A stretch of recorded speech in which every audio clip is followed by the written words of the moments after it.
Nagdadrive ako going to my office. Sa unahan ko yung kotse, biglang may plastic na magtatapon ng isang brand.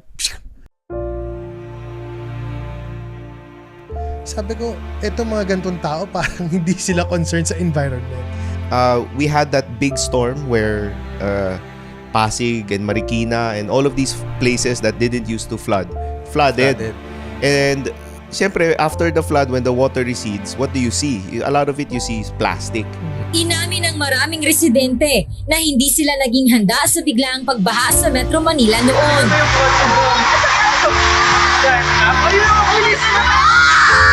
Setyembre 26, 2009, nang biglang dumaloy ng mabilis ang baha sa maraming bahagi ng Metro Manila at karatig probinsya. Ayon sa mga dalubhasa, ang bagyong Ondoy ay nagbuhos ng matinding ulan sa loob lamang ng kalahating araw. Patumbas ito ng ulan na bumabagsak sa loob ng isang buwan. It's really caring. I think pagka the next time may bagyo, believe me, topic yan. And believe me, may mga patas na naman, mag-uusap na naman, then it disappears because there are other problems to solve. Need food in your stomach, and alam naman natin, Filipinos, we are a sachet world, tingi world, diba? So we can only afford these things, and that's part of our system. It's a behavioral change. I mean, I bet that person that threw the plastic, I'm sure hindi niya inisip na I want to destroy the planet, I'm gonna throw it away. No. Ang inisip niya is pag nagbabayad ako ng tax, may pangsweldo ng Metro Aid eh. So may maglilinis. trabaho nila yan, right? So it's this idea. So that to me is a lack of personal responsibility, right? So when you go to places like Japan, then you see something different na parang, oh my God, in a place parang possible pala na ganito karaming tao ang nasa Tokyo, for example, and ang linis. It's possible pala na pag tumingin ka ng estero sa Tokyo, malinis. Hindi pala ganun na may amoy. Ang savings in water and energy consumption ba plays a big role? Naalala ko kasi nung bata ako, may time na nawawalan din ng tubig, nawawalan din ng kuryente, and then although ngayon hindi yan siguro as nangyayari, di ba? Pero before, alam naman natin na pag iniwan mong bukas yung water, someone will probably, when you need it, dun wala. We don't need to wait na ma-experience pa natin to really educate ourselves. Kasi katulad sinabi mo, huwag mo antayin na dumating ng point na scarce na sobra yung tubig sa'yo para magkaroon ka ng pake for you to care about it. And we're privileged because we're living in a place na hindi ganun kahirap ng access to these things. Diba? And that's why we take them for granted. Talaga bang may pera sa basura?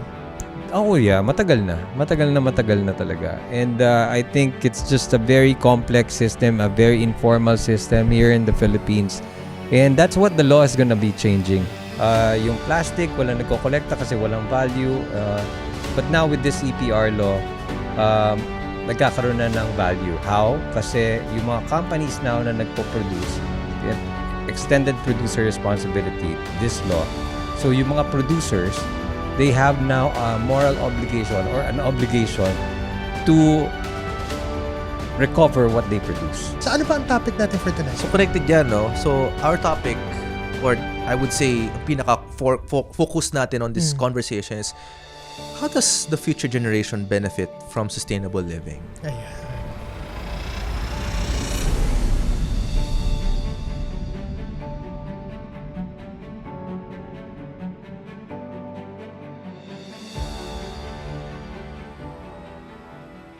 Pag-usapan natin dito, kwento mo sa buhay. Kasama mga pogs, ilabas lahat ng tunay. Mag-relax na tayo, sober man o tipsy. Aral makukuha mo sa Life Over. Hey everyone, and welcome to another episode of Life Over Whiskey Podcast, where we share valuable life lessons and stories you can learn from over a glass of whiskey. My name is Brian. And I'm Gerald. Direct J. It's another exciting episode, and we're still here at the Pod Network Studios. Maraming salamat, TPN, for allowing us to experience your space. Grabe, Direk, world class. Ganda. And tonight, Direk, we have invited two of the people I know that I feel like a lot of people will take inspiration sa mga share nila for tonight. So if I may introduce our two guests sila, no? Our first guest for tonight is the founder and project head of Sentinel Upcycling Technologies, a pioneering initiative under Manly Plastics Inc., one of the Philippines' greatest plastic manufacturers. Drawing from his family's legacy in plastic production, he shifted the conversation from waste generation to circular solutions by launching Sentinel 10 years ago, an innovative facility focused on recycling and upcycling post-consumer plastic waste. He has 19 years experience in the plastics industry. His current and previous roles includes sales and marketing, product development, organizational development, and operational management. He graduated with a degree in plastics engineering from the British Columbia Institute of Technology in Vancouver, Canada. And he also studied management information systems in the Ateneo de Manila University. Ang haba na to, Direk. Pero basahin ko. His work bridges industry-scale innovation with environmental responsibility, showcasing how businesses can lead in reducing ocean pollution through technology-driven recovery, sorting, and material reintegration systems. He is a strong advocate for sustainability and extended producer responsibility, EPR, inspiring companies to take bold steps toward a zero-waste future. Mga ka-whisky, mga kalobarkada, our first guest. Wala akong hininga. Jonathan ko. Go. First of all, Brian, thank you for reading it just the way I wrote it and gave it to you. Oh my gosh, it was so long, but I feel like we only scratched of all the things that you're doing. And thank you so much, Jonathan. Thank you. For Thank being you. part of this Thank you, Brian. Thank you, Direk, for having me here. And of course, Zed, it's nice to finally share the couch with you. I look forward to a very nice conversation. Thank you. Yan. Pakilala ko naman ang ating other guest sitting beside you, Jonathan ko. He is a trailblazer in sustainable development, a licensed scuba diver, a seasoned sailor, and a passionate advocate for regenerative tourism. With a distinguished career in the hospitality industry and a lifelong dedication to environmental conservation, he has become a driving force behind initiatives that not only protect but restore our natural world. Since 2009, he has led large-scale international coastal cleanup campaigns, mobilizing hundreds of thousands of volunteers to rid of our oceans and beaches of waste. And as the executive director of the Lighthouse Marina Resort Legacy Foundation, he has transformed Subic Bay into a model for community-driven environmental stewardship. But his work doesn't stop at cleanup campaigns. He co-founded the Philippine Alliance of Sustainable Solutions, PASS, a consortium committed to aligning businesses' profitability with environmental responsibility. Under his leadership, PASS is advancing sustainable development through innovation, collaboration, and community empowerment. His impact extends further as the Program Director for Extended Producer Responsibility, EPR, at the Philippine Alliance for Recycling and Material Sustainability, PARMS. Here, he is supporting over 500 companies in meeting their EPR compliance, a mandate that holds businesses accountable for their entire life cycle of their products, from production to post-consumer waste management, aiming to significantly reduce environmental impact. Whew, ang haba din ito, Derek. His journey is a compelling testament to the power of purpose-driven leadership, guided by a vision where businesses strive in harmony with nature. He continues to inspire, innovate, and elevate the conversation on sustainability, leaving an enduring legacy for future generations. Mga ka-whisky, mga kalobarkada, let us all welcome Zed Avicilia. Oh, thank you, Bri. Grabe, hindi ko talaga alam na babasahin mo yon word for word. But I think sa madaling salita, we are a glorified basurero. Glorified basurero. So, but yeah, thank you. And it's nice to be here, Direk, and thank you for inviting us. So, alam ko man daming yung mga sinabi mo, marami dyan na medyo highfalutin. Highfalutin words. Narinig mo, extended producer responsibility, mga kung ano-ano, like that. And sana, after this talk, linawan natin kasi this is really good for everyone, and it's very exciting to be here. And it's the perfect opportunity, Direct, to actually educate people of the current situation, especially here in the Philippines. And thank you again, Zed and Jonathan, for saying yes to being part of this episode. Alam mo, excited ako, Bryce, sa topic natin for tonight kasi marami sa atin, like Filipinos, na not well educated sa sustainable living, right? Yes. So ano ba ang topic natin for tonight? So connected yan, no? So our topic, or I would say, ang pinaka-focus natin on this conversation is, how does the future generation benefit from sustainable living? Ayan. Yan. So Perfect. part of the education talaga. Pero before that, Direct, kilalanin muna natin yung mga guests natin for tonight. And maybe let's start with Zed first. Okay. We want to know part of your background, your history, and how you came upon this passion of yours in conservation and really being advocate of what you do. Yeah, well, thank you for that question. Parang pang Miss Universe, ah. Pero, well, it all started, I would say, in a place called Subic Bay. So, taga Manila talaga ako, pero napunta ako sa Subic because of sport called sailing. So, sa Subic at that time, Subic Bay Yacht Club, and dun ka lang talaga makakapag-sail na pwede kang mag-rent ng boat. And we tried it, and eventually nahook kami. Dad ko, brother ko. And before you know it, sobrang nag-enjoy kami. Gusto namin sumali sa mga karera. And that's how it all began. And naging barkada, ang dami na, to the point na gusto na namin magkarera parate. Nag-organize na rin kami ng race para lang dumami pa yung racer. And then eventually, we had decided to set up a business called The Lighthouse, a hotel, para talagang more reason to be in Subic na. And from that, being in a hotel business, syempre, you have to know the place. You have to entertain. So you have to really check ano bang meron, and you go around, not the normal route, dahil nga Subic Bay's best experience in the water. And you go around. And when you go around, you will see a lot of trash and mga basura nga. And syempre, every year, tinatamaan tayo ng mga bagyo. And being in a hotel in a coastal area, in the river mouth of Subic Bay, sa amin yung bagsakan ng basura. Hindi mo na makikita yung sand to that point. So, when we started the hotel in 2007, we opened. Doon ko, 2007 ng September, nakita yung basura. And then by 2008, we already started calling mga organizations like International Coastal Cleanup. Nang paano ba to? Is there a way we can create awareness and come up with a suggestion how we will, clean up all these mess? And yun, so we joined that organization, and they gave us some suggestions, some information how we can do it. And being in a hotel, syempre, you have the space, you have a voice, you can use your space. So we just tried to do what we can. And we started with our employees lang cleaning up in the first year. Then 5 years later, we were organizing 100,000 volunteers across the Zambales province.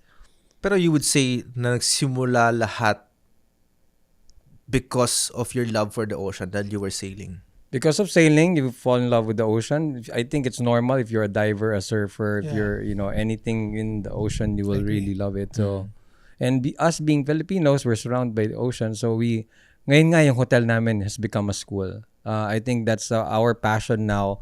And that's our long-term strategy. Kung gusto mo talagang maprotektahan yung ocean, make them love it. And cleaning up the ocean is it's a short term, pero pag nagustuhan nila yung ocean, like, you learn how to surf and sail. That's the long-term goal. Nice. How about you, Jonathan? What's your background history, and what led you to what you're doing? Okay, so I do a lot of things. No? I run a couple of businesses. Sentinel Upcycling Technologies is just one of the projects that I'm doing. Sentinel Upcycling Technologies started as a custom project lang. It's a one-off project. Can I mention brands or okay lang? Yeah, go ahead. So, back around 2014, we've been selling school furniture among many other things for many years before 2014. So, In 2014, we got a call from the agency handling Mondelez, the brand owners of Tang, Cadbury, ganyan. And they said, gumagawa kayo ng school furniture, di ba? It's like, yes. They said, can you make it out of sachets? Yung Tang wrappers. And my background is in plastic engineering. And as any good engineer, the answer is, we'll try. It depends. We'll see. And so, long story short, that became the Tang Recyclas project. And it was quite innovative at that time. And the campaign was well executed enough na a year later, the team that did that project won the Agora Award. So for those watching that don't know what the Agora Awards is, it's like the FAMAS Awards for advertising and marketing in the Philippines. So they won that. So that was done as far as we're concerned. Tapos na yung project, move on. 2 years later, Nestle naman came, specifically Bear Brand. And they said, oh, one of our executives saw that project you did with Mondelez. And can you do it for us, for Bear Brand? And that became the Bear Brand Tibay Chair. So around this time, at the same time, we had that big storm where Pasig and Marikina and all of these places that didn't used to flooded. And syempre, after the flood, when the water recedes, what do you see? A lot of it you see is plastic. And so some legislators had this idea to ban plastic, right? And so, I mean, for us in the industry, that represents livelihood and jobs and ganon. And really, because of the experience we have, specifically, hindi naman siya sa hindi nagagamit eh. Hindi lang siya nakakarating sa amin as a manufacturer. And so, why are you banning something that, like for example, a plastic straw? We can use that. That's a very good material. Market price back then was between 10 to 15 pesos per kilo. And so to me, I looked at it and said, like, why are we banning something that could potentially be a money-making enterprise, especially for the urban poor that needs it the most? Because you can't get rich folks to pick up garbage and take it to the garbage to the junk shop and the recycler. So it's really for the urban poor as a livelihood. And so the idea was, okay, let's create a brand that focuses on that particular source, which is post-consumer. And that became Sentinel Upcycling. Ayan. So, but yung minimension mo na mga ginawa mo for these brands, it was under Manly. Tama ba? Or is it Sentinel na at that time? it was because the product was school chair. It was under Sentinel Plastic. So the company is called Sentinel Plastic Manufacturing Corporation. Then Sentinel Upcycling Technologies is I call it intrapreneurship project within within the company. And so we need to create a brand within that's owned by Sentinel Plastic Manufacturing. Yeah. So that's the speedrun origin story of what we what we do. A lot of it kasi Zed alluded to this is really just making people aware na may pera sa basura if you only manage it well, right? It turns out it's a lot harder to do than I initially thought kasi I didn't think it would take 11 years to. And still we're going at it pa rin. So it's quite challenging but it's quite satisfying also to see progress.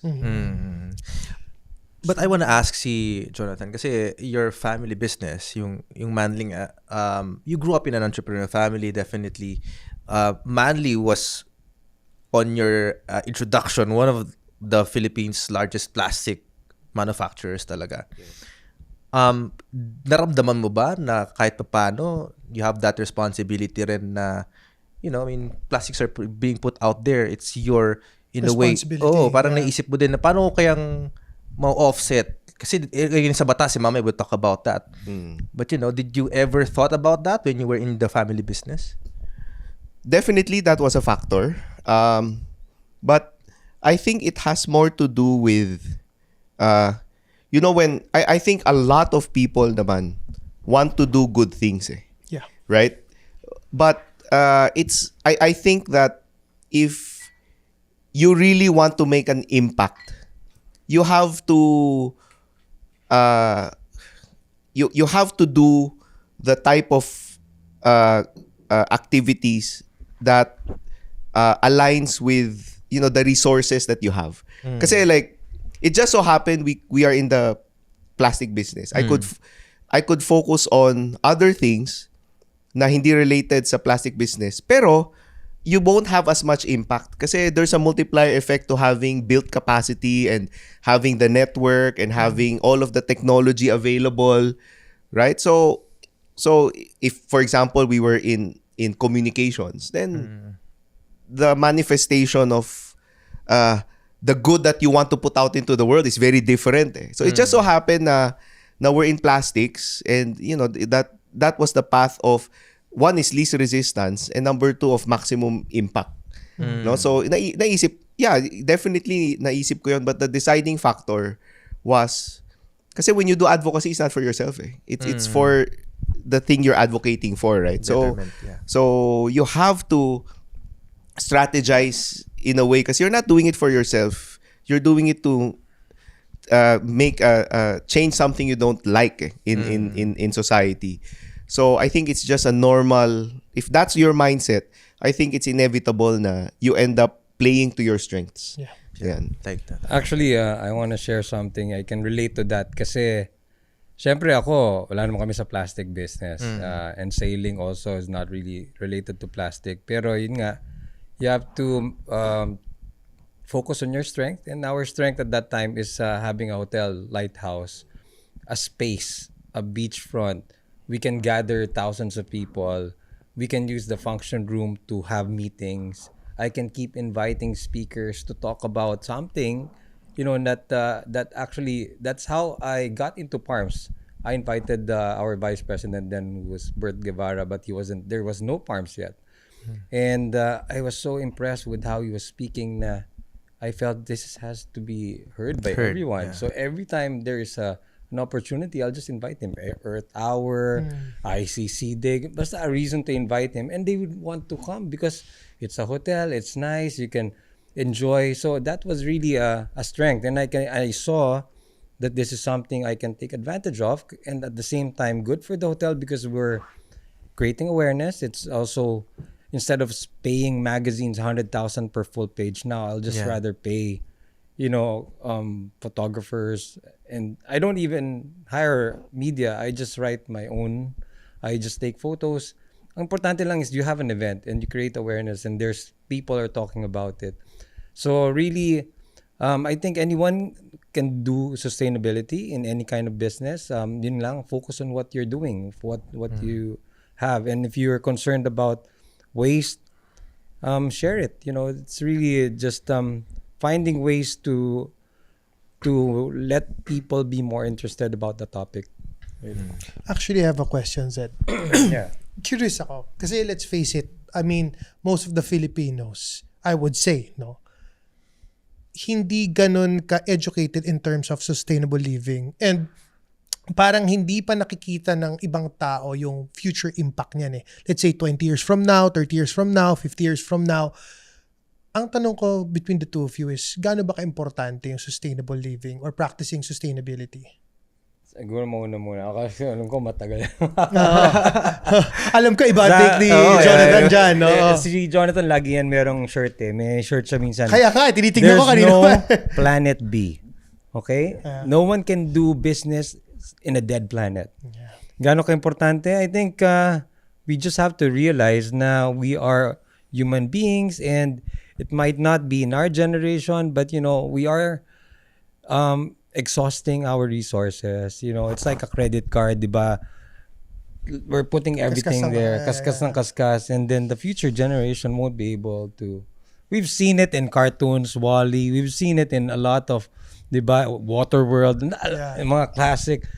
Pero yun nga, we are so desensitized. Pero it's really caring. I think the next time may bagyo, believe me, topic yan. And believe me, may mga Yes. batas na naman, mag-uusap na naman, then it dies down. disappears because there are other problems to solve. You need food in your stomach, and alam naman natin, Filipinos, we are a sachet world, tingi world, diba? So we can only afford these things, and that's part of our system. It's a behavioral change.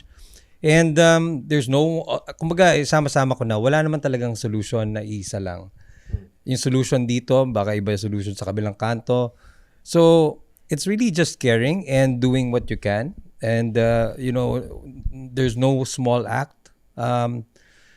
And it's a work in progress. Yun lang, kumbaga, ang hirap kasi, but I'm happy now. Now is the best time kasi there's a new law that came out. And I got to be involved with this organization called PARMS, and I can really see a bright future and the possibility to really solve it. And I can see people working together. We see that every day. Nagulat na lang kami, nagkasama kami sa mga meetings. Kasi yung mga tao dun sa meetings sa pinupunta namin are also not paid. They're also there because they feel na we need to voice it out. Kasi marami nga na can't voice it out kasi we're all busy with our things, pero they do care. So we just want to keep talking about it, keep showing everyone na it's nice may podcast na ganito para alam niyo yung mga solutions that exist. Kasi it's a continuous process and nagbabago. So much information all the time.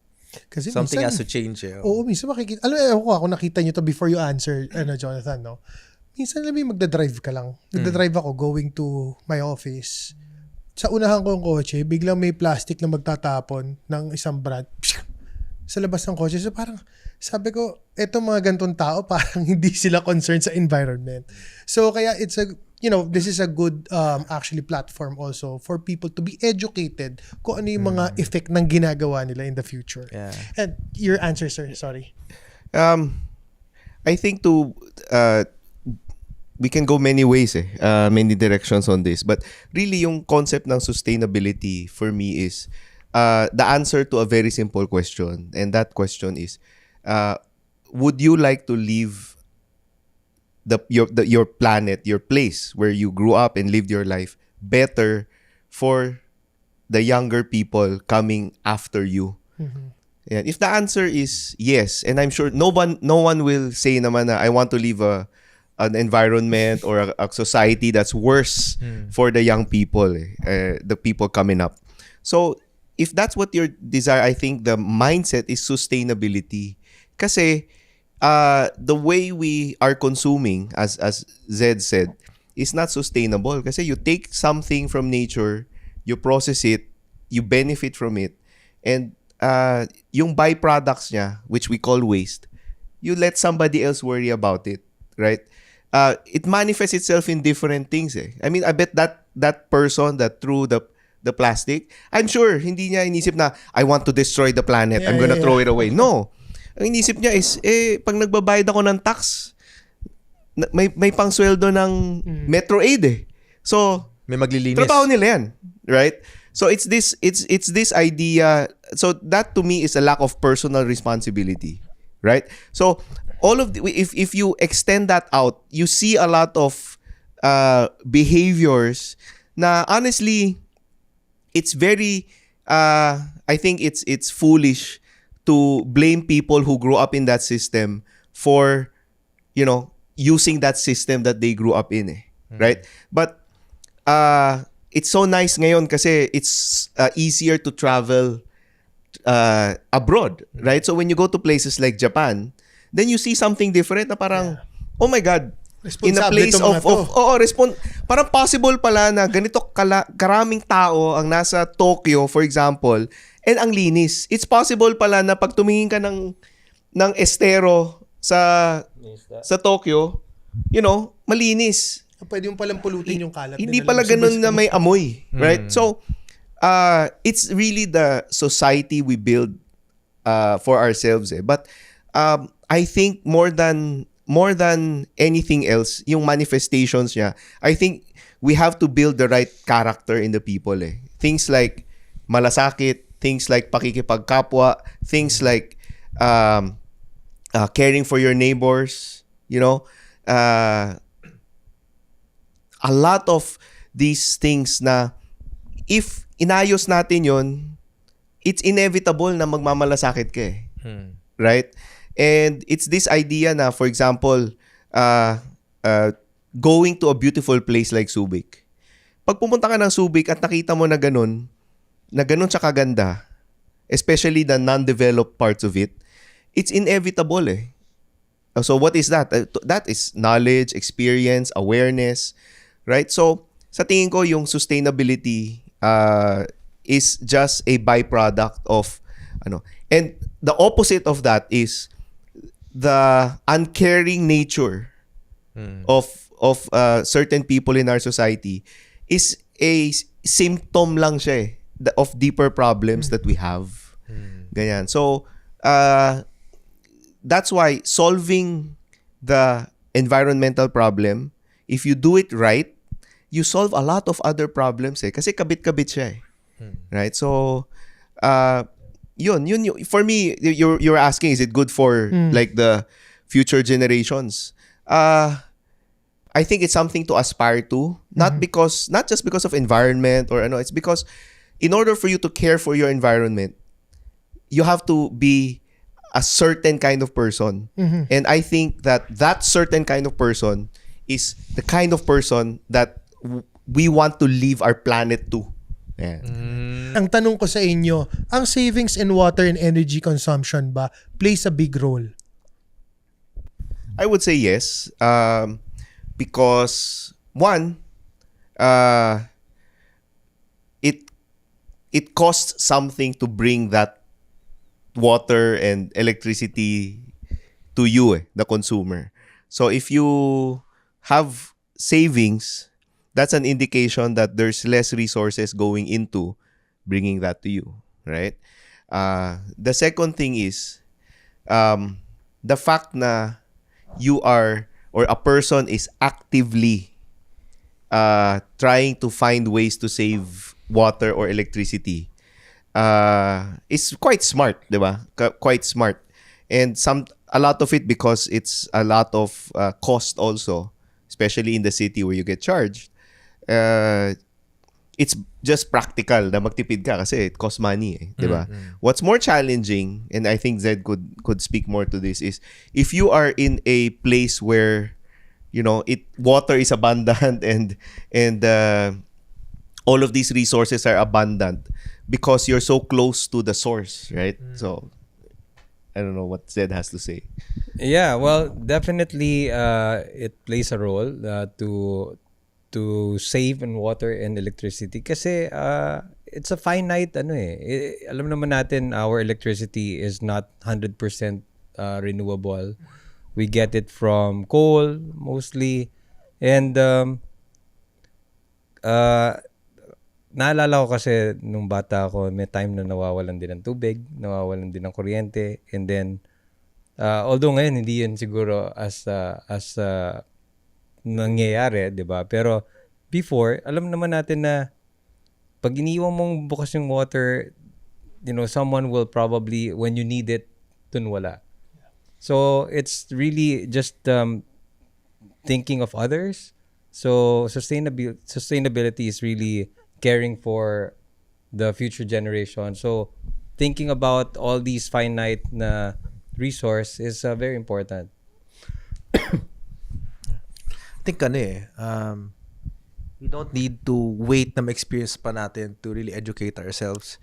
Kasi katulad sinabi mo, huwag mo antayin na dumating ng point na scarce na sobra yung tubig sa'yo para magkaroon ka ng pake for you to care about it. And we're privileged because we're living in a place na hindi ganun kahirap ng access to these things. Diba? And that's why we take them for granted. At saka besides yung yung using electricity, even our emissions. Carbon emissions, di ba? Yun nga, yung carbon emissions, we emit. So kung pupunta ka sa mall, magkukotse ka, ikaw lang mag-isa, tapos lahat kayo magkukotse. We are all emitting carbon from our vehicles. So yun din, it's the same thing. Kumbaga, conserving sana what you're emitting is also being mindful as much as possible. If you can use if you can, for example, yun nga, using tumblers para lang for your water because you don't want to buy bottled water that actually came from a truck that drove all the way from the factory. That you have to use machineries to build all these water and extract the water from the river. So all these has emissions, and you sometimes want to just think about it and see, should I decrease it or not, diba? Maliit lang naman yan, so it won't matter. But at the end of the day, it all adds up. So I think it's nice that from time to time we do something. Alam mo, Bri, curious ako eh. Gusto kong ma-educate about upcycling technology. Kasi people somewhat know recycling. What is upcycling? Lalo na for Jonathan, na in Sentinel, upcycling technologies, I've been to the facility. Malaki talaga, and they're doing both, recycling and upcycling, right? So can you educate us? Yeah. What's upcycling? Or have a comparison of both? Okay. So first of all, I want to thank the two of you for giving this platform. Kasi the long form answer, I think the long form answer is the more meaningful answer. Kasi if it's a soundbite, I have to adjust the message. Pag ano. So thank you for giving me this long form. Upcycling, ang shortcut kasi is like, sachet. Na-upcycle. This na-upcycle. When I first coined the term many years ago, 11 years ago, the idea was it was really meant to refer to sachets. Kasi at that time, ang situation sa sachet is, alam na natin it cannot be recycled, right? The public doesn't know. Hindi sa wala siyang value. Actually, yung sachets, binibili na siya before pa ng mga cement plant. No, at that time, many years ago, over a decade ago, cement plants were paying 150 pesos per 1 peso 50 per kilo to fuel their boilers to make the cement, no. And so at that time, 750, 150, and then ang idea ko, tinanong ako during one forum ng climate change commission. So how much are you gonna buy it? And really, the 7 peso 50, I just pulled it out of my head. Inimbento ko lang siya. 750.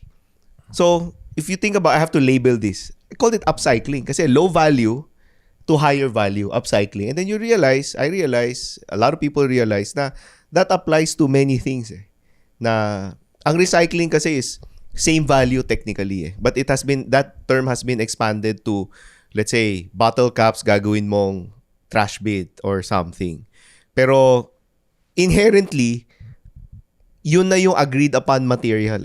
But with sachets, and this is not just me, there are many groups that makes products or upcycles, as the term is now known, sachets into something else. They make boards, they make planks, they mold it into pots, and many other things. So upcycling, actually, and it's really a marketing term. It's all cycling. Whether it's or up or down, it's all cycling. But so the important thing to take away from my answer is the cycling part. As long as umiikot siya, it's not going to the landfill or worse, the ocean or the river or the land. So as long as umiikot siya, okay lang yun. So from what I'm getting, upcycling, recycling, or Downcycling. downcycling, it's all the same. As long as It's cycling. It's right? cycling. It's just a measure of value. Correct me if I'm wrong. Upcycling, you take this and transform it into something na mas higher Of value. higher value. Yeah. Downcycling, baliktad. Baliktad. Yeah. Something of higher value, and then you transform it into another thing Yeah. na of lesser value. Yes. So And the way basically, we yun yung differentiation. Yeah, sorry to interrupt. But the way we measure that is the value per, let's say, weight. So everyone understands weight. You put you take something, you weigh it, there's a kilo, and then you turn it into something, it has a price, you divide it by the weight, that's the value.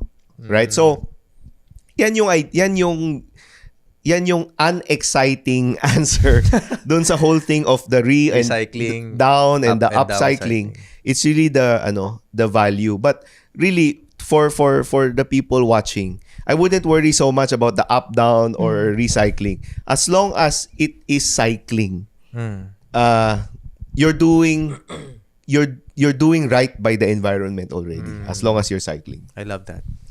Yeah, I can also say something about that. Yung nga, recycling. Kasi, yun, pinag-usapan natin dito, yung plastic, yung sachets. Ang dami kasing klaseng plastic. There's so many. Iba-iba, may mga halo-halo pa, may mga multi-layered. These types of plastics, always are all recyclable. Kung makarating dun sa magre-recycle. So, like si Sentinel, they can recycle those sachets. Pero kailangan nga makarating sa kanila. Even bottles are 100% recyclable. Sobrang, yun yung pinakamabenta sa lahat. However, a bottle in some island in Palawan, there's no recycling there. Wala, nandun lang yun. So that's the probably yung pinaka challenge and yung pinaka yung hindi natin naiintindihan na recyclable naman to, okay naman to. Pwede natin, pero take care of it. Put it in the right place so it can go to the recycler. There are two, if I may, just add to that, no. There are two any change making that you do in this space. There's two aspects you have to take care of and consider. One is the technology aspect and the economic aspect. In terms of technology, we're fine. There's technology available. Did you know that even the multi-layer sachet is already recyclable? There's technology, there's a pilot plant or pilot plants in other countries that can take sachets and run it through a process na they can make new sachets from it after. Okay, there's a technology. But the issue is economic. And then to Zed's example, yung sa Palawan, technically, pwede mo naman i-recycle talaga yung PET bottles. But we have to remember that as a manufacturer, we have options kung kanino kami bibili ng recyclables. No? There are 3 options: industrial, commercial, and post-consumer. Right? Industrial, that's how our company has been sourcing recyclables for at least 40 years. So these are factories that are beside us or around us. And then pag mas malalayo na, you go through third-party consolidators. We call them recyclers or junk shops. Right? These are your consolidators. And that supply chain has been engineered to be efficient already. Now, we consider natin yung post-consumer tsaka commercial. No, we all know, even in our households, karamihan, maybe this doesn't apply to you, pero yung basura ng karamihan ng households goes into one bin. Sama-sama. Sama-sama. Right? Pinoy daw kasi. Close daw sila. Close daw kasi ang mga Pinoy. Sama-sama, di ba? And then it goes to the truck. And then, sino naghihiwalay? Ang naghihiwalay, yung mga mga tauhan ng collectors. Right? Pero by that time, since halo-halo siya, kailangan pang ihiwalay, tas madumi na siya kasi halo-halo eh. Right? So, kailangan mo na linisin. Then, kailangan mo ipunin ulit. And then, kailangan mong... So, dumadami yung proseso. Yung proseso. For it to even be feasible to recycle. Oo, nagmamahal yung proseso.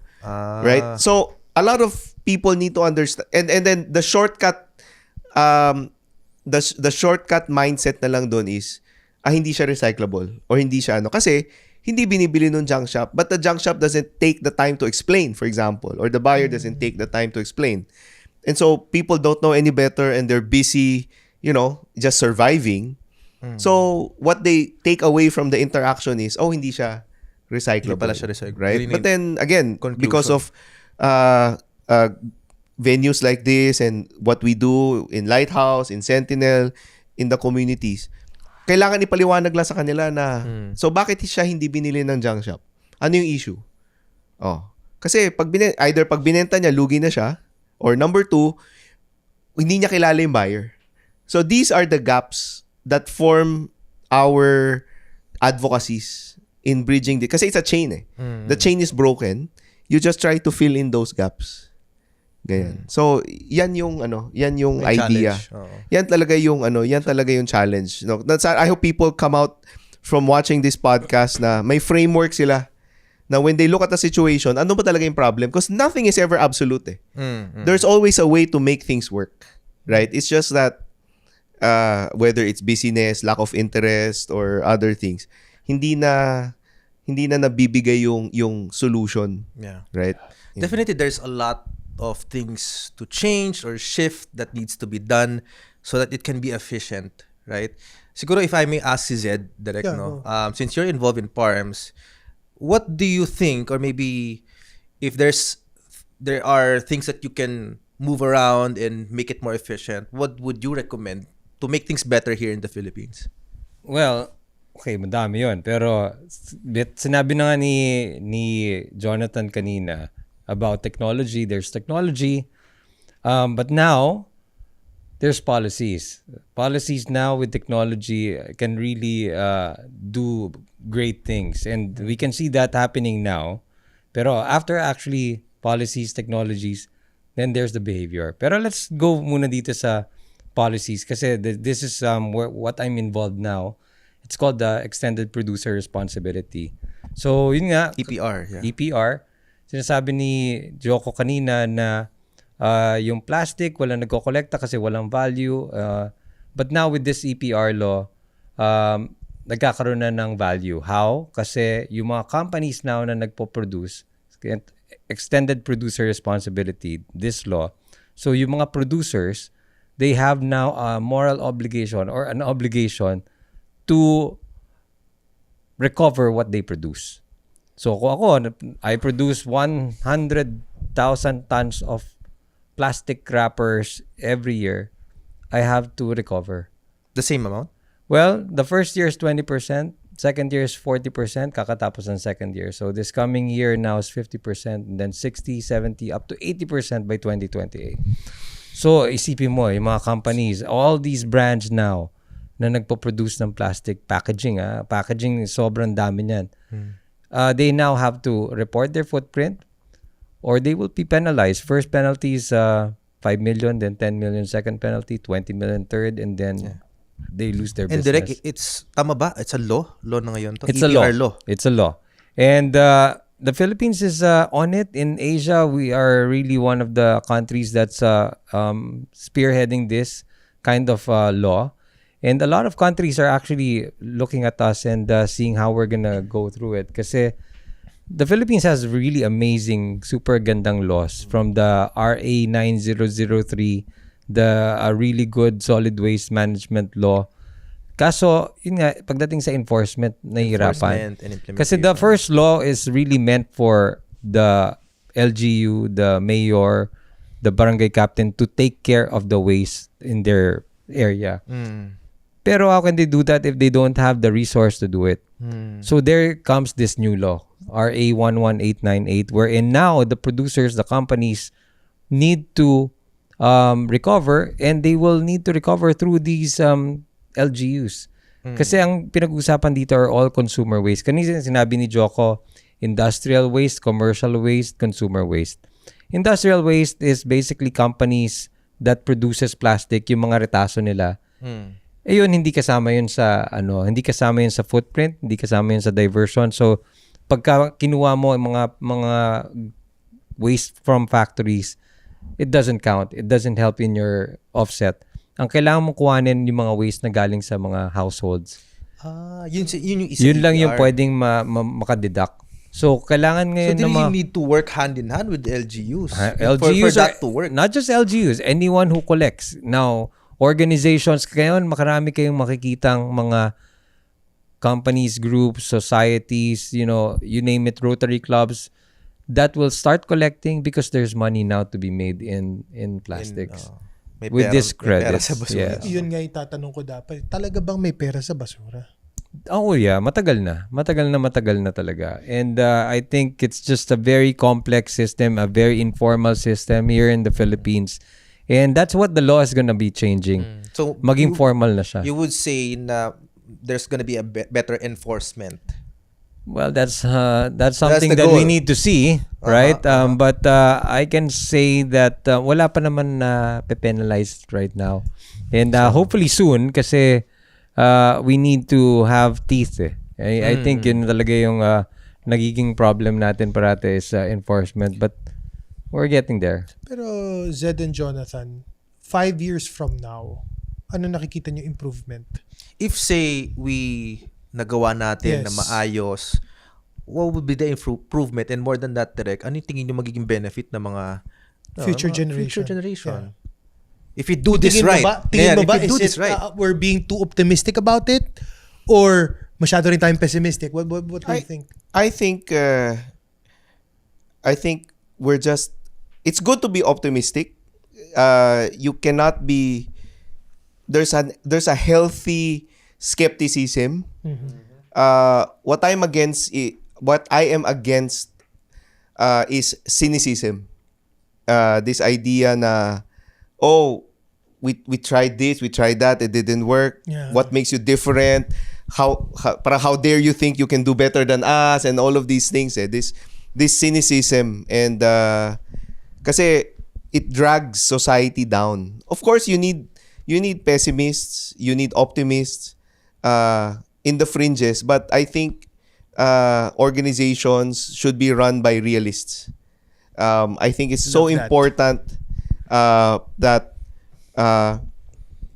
realists, meaning you take the optimistic view, you take the pessimistic view, you consider them, but not in absolutes as if it is a foregone conclusion, or it's just a decision that you make once and things Yun na fall yun. into place. No, you have to put in the work to make sure that your decisions become a self-fulfilling prophecy, so to speak, no, at the time you made it.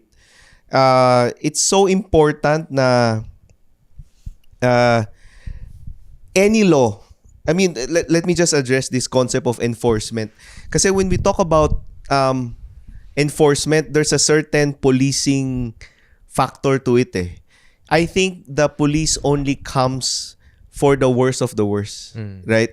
I think the more operative word is engagement and persuasion. I think because now there is this law, I don't think it's good to approach companies and say, oh, you follow or else Or if you don't, whatever. you pay 10 million. Penalize Oo, ka, diba? kasi remember, these are the same companies that pay the salary of the enforcer kasi they through their taxes, right? So, ang hirap na ganun yung engagement. So, but of course, I do understand na in a time of crisis, you need that fear factor, right? But imagine being in a democracy and the people that you are collecting money from in the form of taxes to pay your salary and everything else comes in and threatens you. Parang there's something wrong about that kasi you're public servants, right? So this, I think, is the one of the fundamental problems with the rhetoric, the way we deal with members of our society largely, na parang they're treated as children, na hindi sila adults na teka lang, hindi naman So kasi the problem sometimes is we're kind of judgmental. Oh, ganyan na talaga yan. Kailangan ng police, kailangan ng tanod para But then that becomes a crutch for not diving deeper. Ano ba talaga yung problema? Right? Ano ba talaga yung problema? And you can approach the solution that you will come up with is as varied as the people thinking about the solution, but you have to have the right mindset, that these people are adults. These people want to do good by the environment. So what can you do to help them? What can we do to make it so that the right way is the easiest way? For example, right? Kasi hindi kayo makakapag-usap ng ganun kapag they're wala nang pag-asa yan, or they're criminals, or bigyan mo na lang sila ng ticket. Yeah. But I think siguro in relation to what you're sharing, Joko, if ever lang na nakikita mo na we are able to do this somewhat right and things change, sabi nga nila, the world is changing, so why aren't we? I don't know where I saw that, Direk. Actually, hindi ko alam. Pero it's on your shirt. It's your shirt. Yeah. But basically, what do you think? If sabihin na natin everything went well, things went to the right direction, what's the picture for Philippines? Okay. So for the household, 5 years from now, by the way. 5 years from now, hopefully not that long. 5 years from now, you want to see in the household level proper quote-unquote segregation. And by proper, I mean you segregate based on ano yung nabebenta sa local junk shop mo. Yan yung segregation. And then residual. Okay? Second is, yung current, on the junk shop side, yung mga binibili nila, mas dumadami. Kasi, mas nagko-connect sila dun sa mga manufacturers and recyclers. For example, wala kang makikitang junk shop na bumibili ng sachets. Sachets right now is in the realm of social enterprise. 'Di ba? Walang bumibili ng sachet na junk shop. You go to a junk shop, benta mo yung sachet, wala. Bibili, Ang sasabihin sa'yo, kung merong social enterprise dun sa community, ang dalin mo yan kay whatever, no? Kung sino yung nandun sa community. So, ma-commercialize siya, right? On the part of retail establishments, malls and things like this, meron sanang liquid pouring. These are very practical things. Liquid pouring stations and rinsing stations beside the basurahan. Kasi yan yung isang problem. Sa Japan, meron ganun eh. Oo nga eh. Exactly, right? Before, I would tell people this, a lot of people haven't been to Japan. Now, a lot more. Parang, nga no, they get it eh. Kasi they go to 7-Eleven, they go to Lawson, they see na pag uminom sila ng kape, hindi nila naubos, tatapon na nila. There's a thing with a picture na pour it here, hindi ba? So, things like that. Now, we've done with households, with junk shops, retail, mga retailers. On the consumer side, there is an active demand for recycled plastic products. Not just recycled plastic products, but post-consumer sourced. And because of EPR law, and Zed can dive into that, the validation, third-party validated plastic recyclables, yung ginamit panggawa nung product na binibili nila. Ganyan. We want to see majority, if not 100% compliance on the obliged enterprises. So you want to see in general, no, I'll cut it short, but you want to see a normalization of what is now something you have to advocate for. Because a lot of people forget, the goal of an advocacy is to stop being an advocacy. Because you don't need to advocate for it anymore because it's normalized. Yeah. Right? So, yan. I mean, in a nutshell, yun siya. Normalization of whatever we're advocating I like for. what you said na it starts with the household talaga. And, she said, I've known this person talagang advocating at the household level talaga. The mere fact that you are being concerned and conscious of how you segregate your waste in terms of disposal, mas hindi nahihirapan yung nagko-collect eh. And I remember he told me na some of them, because nga halo-halo ganyan, yung mga pwede pa sana ma-recycle, it ends up sa landfill, which hindi na papanay. It's still there. Right? And it's I don't know ano yung gaano katagal, for these, parang ano matawag doon? Parang lifespan of plastics, right? 500 years. 500 years. Yeah. Gosh. Bago pa siya mawala. So it's an eye-opener for me. Factor yung food. Kaya isipin mo na lang, sige, sabi natin, kasi pag tapon mo naman sa basura, isa lang naman magkokolekta, ganun din naman. Bakit pa natin segregate? Pero okay, tinignan nyo ba kung ano nangyayari dun sa truck, dun sa nagkokolekta? May nagsisegregate dun. Pag nakita nila yung mga basura, meron sila dun mga sako, dun na nilalagay yung mga PET. Lalo na PET kasi yung pinakamadali. It's clear. Pero syempre, kung tinambakan mo ng diaper yan, ng poop ng aso, everything, you're not helping them. And it's hazardous sa kanila na nagkokolekta. So, hindi na, ako nga, yung plastic bag ko ngayon, clear. Pag clear, at least alam nila dry lahat nung nandun. Nakikita nila. Then, I have another bag na black. Yun, nandyan yung mga poop ng dogs and all, the food waste. Alam lang, that's residual. At least that's how I think na makakatulong ako dun sa basurero. Kasi I've seen where it goes eh. Yeah. After the truck, it goes to another station. The dump na doon, meron pa rin mag-segregate. May kwento siya sa akin na tama, di ba, na tinarak mo sa napupunta.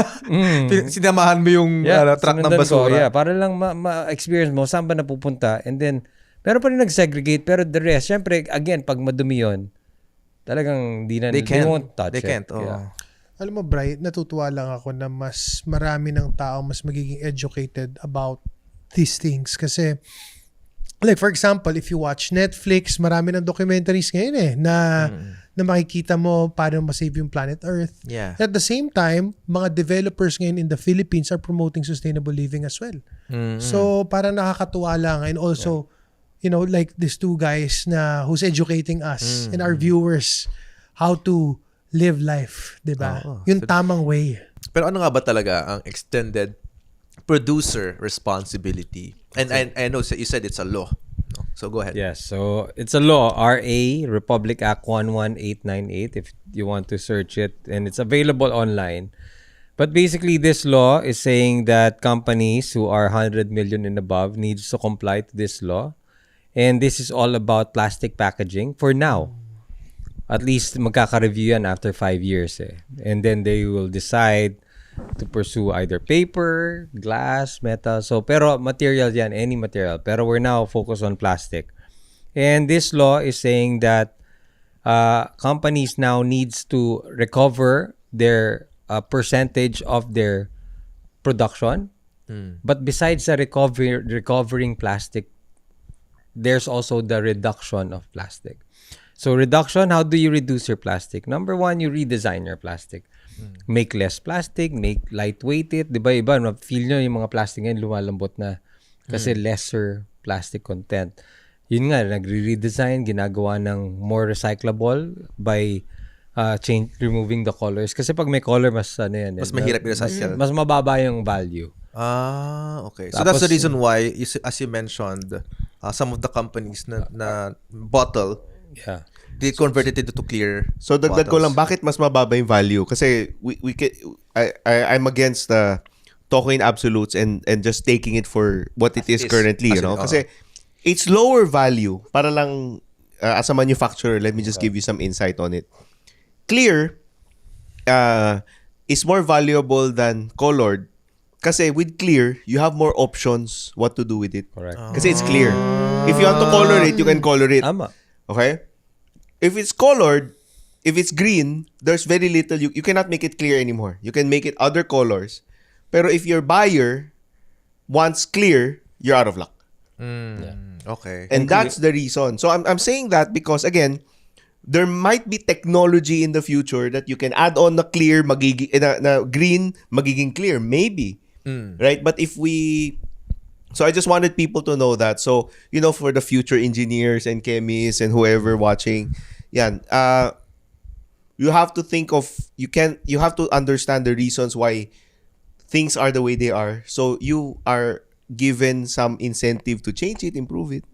Sorry, Zed, go ahead. Go ahead. Yeah. Okay yun. Tama yun na you understand why it's more expensive pag clear. So yun nga, may reduction. So companies needs to come up with strategies to ensure na ma-reduce yung plastic that What they're ends up putting in out there. Oh. Yes. And another strategy is education. If you educate people about proper recycling, proper sorting, then you're ensuring that you are actually, or just educate people to not buy plastics at all. If there's an option to buy that is not in a plastic container, then good. So even education is part of reduction. And lastly, nandyan din yung labeling. Hindi naman lahat ng plastic, alam niyo yung mga chasing arrow nakalagay, 1, 2, 3, 4. So if you have proper labeling in all your packaging, then people will know 1 goes to 1, 2 goes to 2. Kasi 1 and 2 and 3, you can mix them all. It's not gonna have the same effect. Kasi iba-ibang plastic will have different melting point, will have different So characteristics. you're referring to the markings or labels on Correct. each plastic. Yes. So yung mga packaging, dun sa mismong product meron tong label. Pero sa packaging walang label eh, 'di ba? Minsan it's just clear plastic. Pero yung minsan pag narinig mo yung plastic na may tunog, may ibang plastic na walang tunog, you'll be surprised. Galing akong Baseco, they know their plastic, what the smell of it, the touch of it, the sound, they will know. Why? Because if you put the right plastic with the right if they're all categorized correctly, yung mga collectors, those buyers, well, you'll have a better price because ganon. So that's the EPR law now, is to ensure that companies will actually recover their plastic and reduce their plastic. Reduction, education. Correct. And all of that now needs to be verified. Dapat meron magsasabi na talaga bang nagawa yan, talaga bang na-recover yan, paano mo magagawa yan. The only way you can do that if you have an auditor. And the auditor can't be the auditor of your company. It has to be an external auditor. Parang financial statement. Merong third-party audit. To check. To check na talagang ito ba yung footprint mo, tama ba? I-check nila yung footprint mo based on your sales report. Kasi kung you sold 1 million products and each product weighs 10 grams, so that's the amount of plastic that you need to recover. Need to recover based on that baseline. So may audit. Ganon din sa aming diversion, at least for our organization, we want to make sure pati yung diversion, pag sinabi ng diverter ay diverted post-consumer. Take note, post-consumer. Kasi pag nag-recycle ka ng plastic pero yung plastic na yun galing sa mga corporations, yung mga retaso nila, that's not the consumer waste. That's just the waste of the companies that are clean and neat, and you're just recycling something that's easy. Ang target ng law is really to make sure the plastic of the community doesn't end up in the landfill, the municipal waste, what we call the post-consumer waste. So yun talaga ang goal ng law, is to ensure the waste of the consumers are not in the environment, doesn't end up in the environment. For now, the sanitary landfills are classified as compliant. So, pag ako nag-collect and nilagay ko sa sanitary landfill, that sanitary landfill can issue a certificate that it's the plastic went there, and that credit can be sold to companies that are producing. So, yun basically is the whole law is all about companies making sure that they offset their footprint and they also reduce their plastic. You call it plastic credits? Yes. Waste diversion credits. Plastic waste diversion credits. But later on, there's glass, there's metal. So but for now, it's wasted. plastic. For now, it's plastics. The law would expand into Expand glass, upon review, because there will be a review after 5 years, and we're in our second year now. So after this, then we'll probably see other materials like paper for sure. So auditor is PARMS. No, PARMS is think of us like an association, like a chamber of commerce. We're basically a group of companies. In fact, the PARMS is composed of mga big FMCG players here. Okay. So that's how it started, but now we're 500 companies. But basically, we do not do the selling of the credits. We also do not do the auditing. What we do is we're like a conduit. We connect companies to LGUs. We talk to waste diverters. We talk to auditors. So initiatives. So we put everyone together, making sure na alam nila how the law works, and so they can all participate. And we're the ones who collect all the requirements of the companies na member namin, and we are the ones who file to DNR. So they don't need to report to DNR directly. So we are what they call a producer responsibility organization, a PRO. So we are the representatives of our companies, and we deliver the results or the reports to DNR for our compliance as a group. Yeah, so parang yung auditor talaga is DENR, parang ganun. The DNR is the main checker, but the auditors are any audit companies, at least for now, who has audit license. Yung mga nag-check ng mga Alright. ng mga financial Understand. statements. So anyone can be an auditor really, as long as you have the proper PRC license, BOA license. Accountants, Accountants, auditors, yeah. may criteria yun. You have to apply for it. Yeah. But all of these can change because the law is still being crafted, the manuals being crafted. Maybe later on there will be some kind of qualifications for mga auditors. So that will still change, I think. So yeah. Interesting. Ako, Bri, from what I'm getting lang, parang at the end of the day, kailangan talaga natin maging responsible eh. Lahat tayo. Because everything that we do or we consume, kailangan alam natin kung saan natin ilalagay. Because at the end of the day, siguro, I think lahat naman tayo guilty dito at some point. Like ako, I remember when I was maybe a little bit younger, maybe 15 years, 20 years ago, wala naman akong pakialam eh. I mean, just throw everything lang naman sa trash can, isa lang. But ang maganda ngayon, yung mga condominiums or even mga houses ngayon are well educated. Meron ng mga iba't ibang, dito yung biodegradable, dito yung... So yun lang. For me, being more responsible. That's my takeaway. Ako direct, itong takeaway ko, parang na-realize ko kasi na, I mean, when we're not careful or not conscious on how we throw our waste or dispose of our waste, babalik sa atin eh. Hindi, wag mo antayin na ikaw mismo makaranas, pero we see that, tapong basura, biglang pag nagbaha, pupunta doon. So, naranasan na ibang tao. And it goes to show na hindi mo kailangan maging 100 million company and parang comply with the EPR law to really be conscious in segregating your waste, diba? And for proper disposal. It starts within the household talaga. It should start from you. Start from you. Diba? How about you, Zed? Ang dami kasing level of awareness eh. Kumbaga, yung mga pinag-uusapan natin, sometimes talagang hindi ka magiging interested. But, exert effort to inform yourself. I think we have all of that obligation to take care of our planet and really just participate. I mean, ang dami talagang nangyayari. But we have to be aware and try to also join mga campaigns and support mga initiatives na you feel is really doing something. Kasi ang hirap talaga ang hirap na ng ginagawa and you want some people to really support you.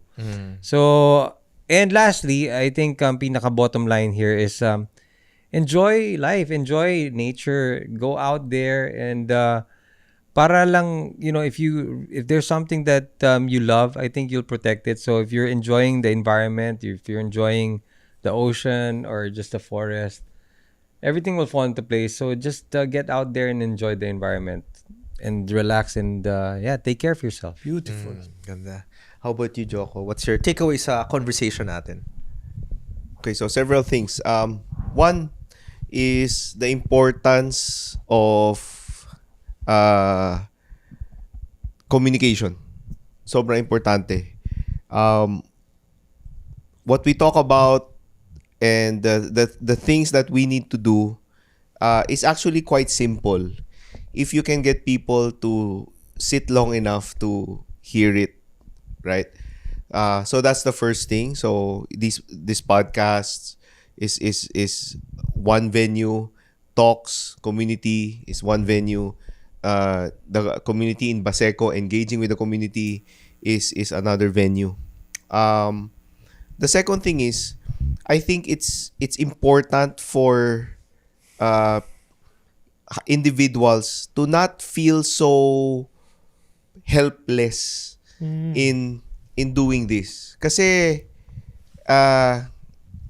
whenever I give talks, I share this quote from this show called The West Wing. Never doubt that a group of committed citizens can change the world because it's the only thing that ever has. To be more accurate, thoughtful and committed citizens can change the world because it's the only thing that ever has.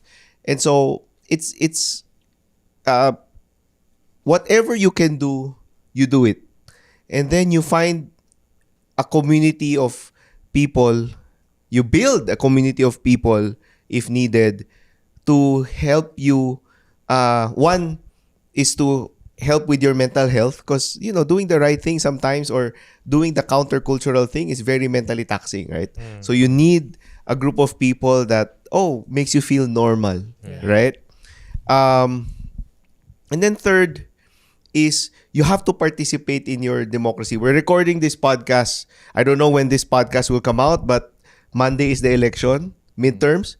People have to participate in their democracy. And election is just the start. A lot of people think, I voted, I've done my job. Yes, you have, but that's not enough. You have to participate in your democracy. You have to participate in public hearings. You have to participate in forums. You have to help in the campaigns of the candidates that you believe in. And you have to hold them accountable when they get elected to office. And for the candidates that lose, you have to help them earn the votes, more votes later on, so they would actually win. Because holding public office is not the start of doing good. Holding public office is just the accelerant for what you are already doing in the private sector in a different format.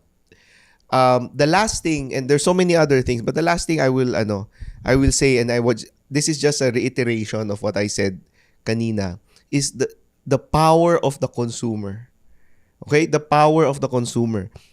This whole EPR thing will not work if the basis of compliance is the fear of penalty. Because let's face it, if the companies that are obliged with PARMs, let's face it, 5 million, 10 million, even 20 million is not a lot of money to these companies. Correct. Yeah. Okay? It's a lot of money to us, but to them, it's not. Okay? It's just a cost of doing business. Right? So it has to be based on the fundamental purpose of these companies, which is to make money. And so my ask of everyone watching is, let your wallets do the talking. If you believe in something, support it. Tell people about it. And that's reverse is true. If you don't believe in something and you think they're doing something wrong, don't support them, and tell other people, influence other people not to support them. But you have to do it in a respectful, diplomatic way with facts. Ganyan. So you have credibility. Ganyan. Yun. Grabe. Ang daming So much learning takeaways for natin tonight. for tonight. Oo. It's been a long conversation, and it's an honor to be educated. And I feel like, Correct. siguro for people who are listening and watching, mga kawiske natin, it might take some time for you to fully grasp, diba? Etong idea about sustainability and being able to have that cohesive understanding of all that has to do with upcycling, recycling, downcycling, and all the things that requires us to be better citizen or maybe better human beings on this planet. Pero ikaw din kasi may kinabang eh. Di ba? Tayo din may kinabang, direct. And ako, etong usapan na to, mas naging deeper yung understanding ko, direct. Me too. Deeper understanding in what I'm glad they're we did this, advocating bro. for. And what it reiterate ko lang na, instead of sana one day, hindi na lang siya advocacy. It's just normal. Yes. One day. And with that, maraming salamat mga ka-whiskey, mga ka-Lobarkada, for listening and watching. Where can they find you? Zed and Joko. Me, I'm on Facebook, I'm on Instagram, but I'm also on LinkedIn. So yeah, just catch me there. Zed Avicilia. All right. Yes. How about you? Look up Sentinel Upcycling Technologies in FB and Instagram. We'd be happy to engage. We also hold plant tours if people are interested to go on plant tours. We do talks for free. So I do free talks just to educate people as part of the advocacy, as part of our marketing. Kasi part of the call to action there is please support not just companies like us, because we only make money if people buy our products. I don't charge for talks. I don't charge for any of that. We only make money if people buy our products. And this is the circular economy in action. Like, again, you have to let your wallet do the talking. So by supporting groups like us and other members of PAS, you are sure that the money that you are spending, your hard-earned money, is really going to companies that are honest to goodness, given the choice of doing the difficult thing but the right thing, or doing the easier thing but like medyo greenwashed thing.